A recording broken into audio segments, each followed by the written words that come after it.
welcome to our first tips video. Yeah, and today we're going to do a video on muddiness in mixes. We're going to go through some of the causes of muddiness and a lot of the solutions for how to get muddiness out of your mixes.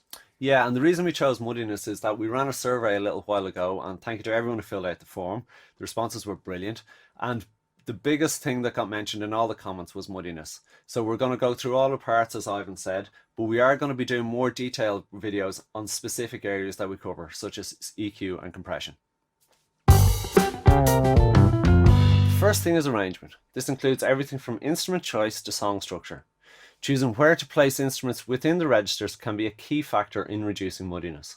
Yes, masking can occur when two instruments are fighting each other in the same frequency range. One instrument can veil the sound of the other. So careful consideration when choosing where to place your instruments in the arrangement can really help reduce muddiness in the mix. In great arrangements, you will hear how uncluttered the mix actually is and how few instrumental parts you need to create a big sounding record. Nothing is ever fighting for space. So we've done two quick examples. The first has bass and keys occupying a similar register. The second moves bass down an octave and keys up.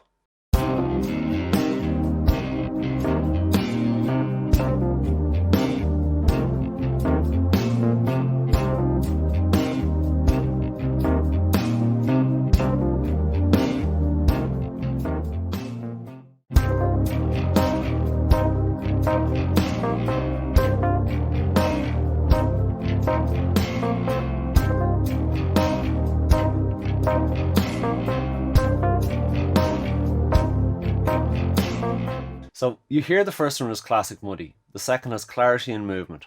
Great arrangements make great mixes.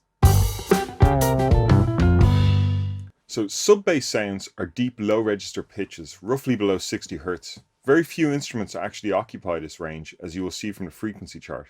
But plenty of unwanted sound can occur in this range and be picked up by your microphone. And it puts unnecessary stress on your speakers to try and replicate these large frequencies. Yeah, and so examples of this could be as varied as, things like electrical hum, air conditioning, or proximity effect. And proximity effect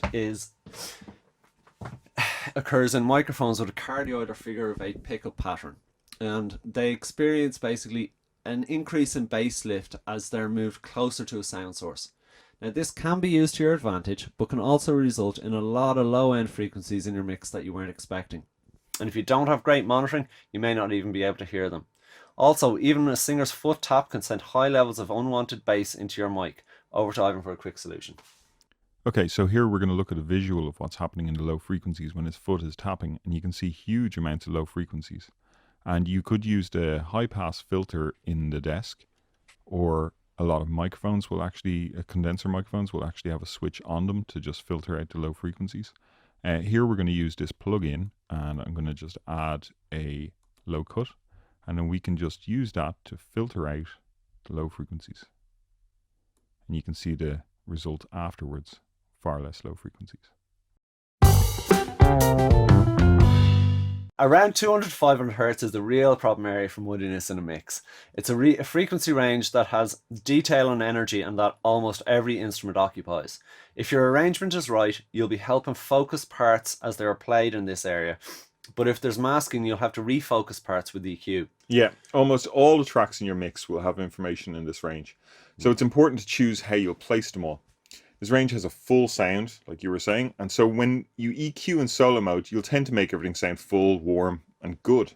But in the context of a mix, it's more about how the instruments relate to each other. So a soloed instrument may sound like it needs all of that mid-range, but in the mix, it may be clouding or masking other instruments that can take over the task of filling out that area. So it's important to make your EQ choices based on how the sounds relate, not just how they sound on their own. Here's a little tip of how to find the element that's causing the muddiness problem in your mix. Okay, so I'm going to show you a technique for finding muddiness in your mixes, and I trust this technique so much that I've just opened up this session which I haven't looked at since July 19th of July 2010, because I have autosave set up with Pro Tools. It'll autosave every few minutes. It's going to show new files for these, but the Pro Tools session hasn't actually been updated since 2010. So this was a demo that we did quickly in an evening from a band I was in back then, and so I'm assuming there's going to be some issues with it. You can see I'm missing reverb, so I'm missing loads of plugins. But I'm just going to see, is this a little bit muddy? Can it be improved? And so just for the first time listening to it, I'm just going to sweep through. I know this technique's going to work, so it's going to be easy for me to find any muddiness in this mix. So let's just have a quick listen to the track.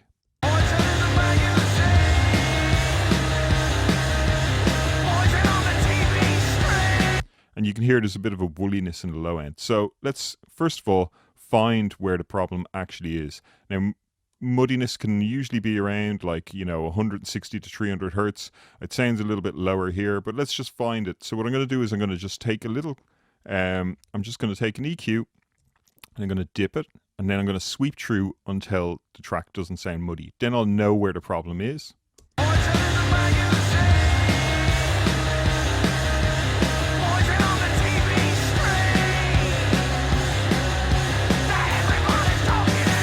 Okay, so it starts to sound quite clear, and the muddiness seems to go away around 100 hertz.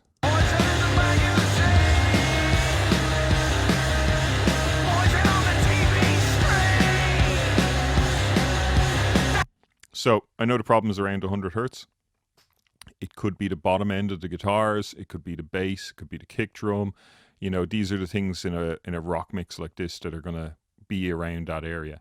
So I'll just bypass this plugin now, and I'm going to just mute elements and see what happens.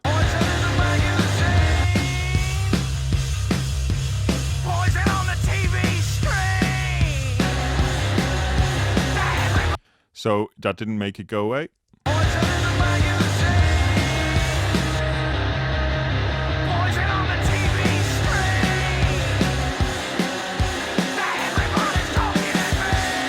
Okay, and it's crystal clear with no bass. So our problem is me, it's the bass. So let's have a listen to the bass on its own.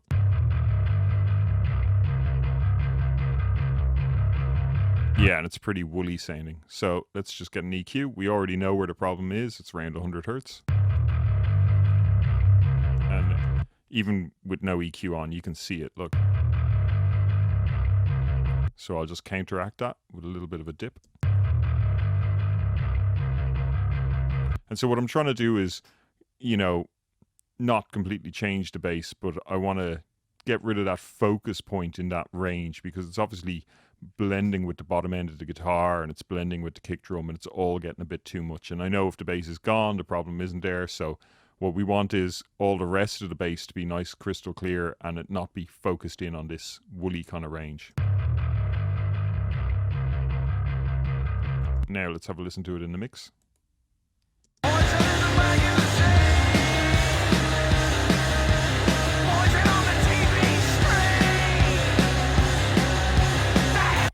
And I'll bypass the EQ.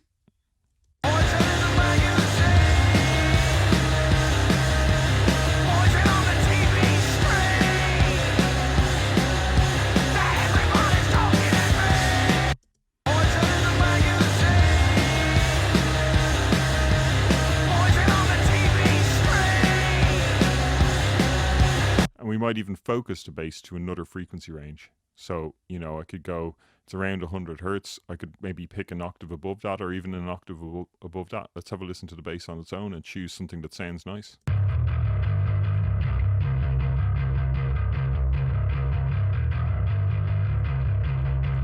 Okay.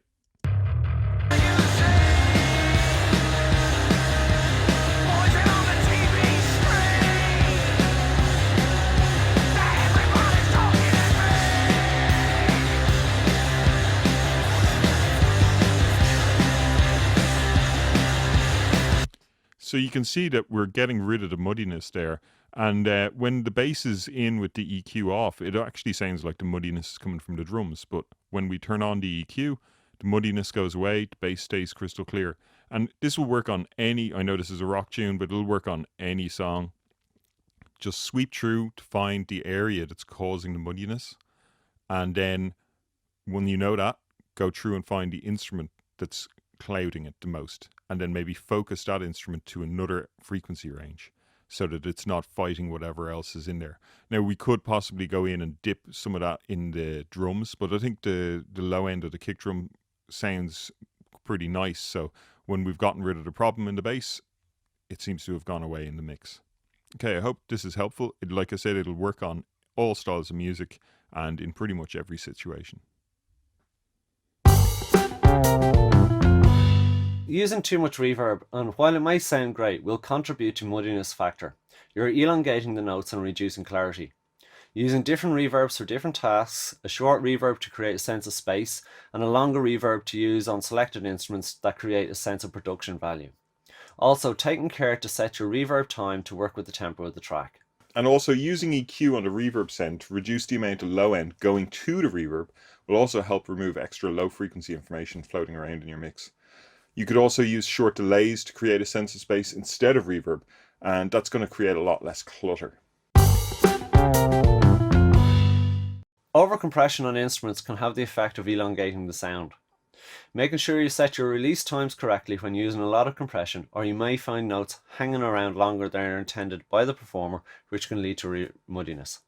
Yeah, compression can also be a great tool in reducing muddiness. The lower mids have a lot of energy, and compression can be great for getting an instrument such as bass to sit at a set volume in your mix and not get unruly. Remember, compressors react to the volume, so filtering unwanted low end will help them to react to the areas you want them to on an instrument. Panning can really help separate instruments within a similar frequency range, just by sending them to different speakers. Yeah, so do be aware that your mix, even in 2021, may end up on a mono playback system. So while panning is a massive part of mixing, it's still worth checking your mix doesn't sound drastically different in mono. Thanks for watching, and I hope this was helpful. And if you want to hit the like and subscribe below, that'd be brilliant. Yeah, and leave a comment maybe for what you thought of this video or any up and coming videos you'd like us to do. Cheers.